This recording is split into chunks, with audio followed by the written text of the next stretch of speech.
Hey, so Fred, NPS, first of all, there's kind of a name change, at least in my mind. Yeah, the initials stayed the same. NPS used to be Net Promoter Score. I think over time practitioners have taught me it's really an operating system, so it's Net Promoter System.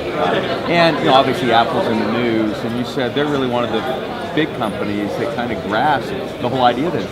Everyone tries to connect themselves to Apple because of the great success. I think in the case of Net Promoter, they took it and have made it the operating system for how they run the stores. Every day they're gathering feedback about promoters, passive, and detractors and driving their decision making out in the stores. And on the employee side, they run an employee Net Promoter as their basic management tool for hiring and training and changing the way they do business. Now, I love the details. So tell me about this daily huddle that they do, and that the score comes in the morning on the iPhone, and talk a little bit about that.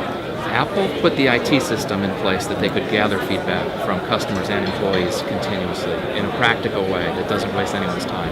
Then they make that the basis of their daily shift huddle. They call it the daily download. So that's what they talk about. Yes, they talk about sales targets, they talk about attach rates. That comes later.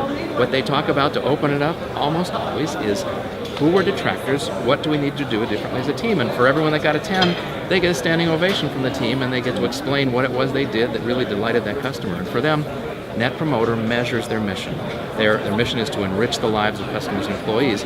They've turned it into something serious because they measure it every day and actually use that to drive their priorities and their decisions. And I think to this point, that we can over-obsess on the score and miss that it's really a dialogue tool. I think that's one of the toughest trade-offs. Most people, when they say, oh, I get this is important, we're going to demonstrate how much we care about Net Promoter by linking it to compensation, they risk having the organization start caring about the score more than about using the score as a way to build better relationships.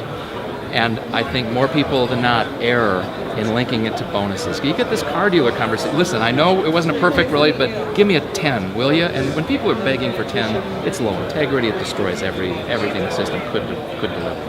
Hey, just one last technicality. What does the response rate need to be for it to be legit?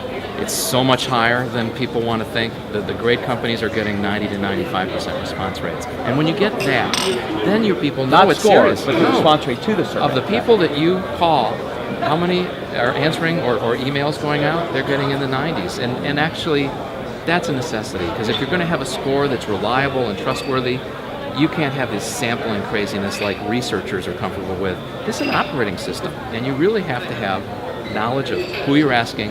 And if you're going to rank order all the Apple stores on their Net Promoter Score, you better have a high response rate to give you credible rankings. Fred, thank you. Pleasure.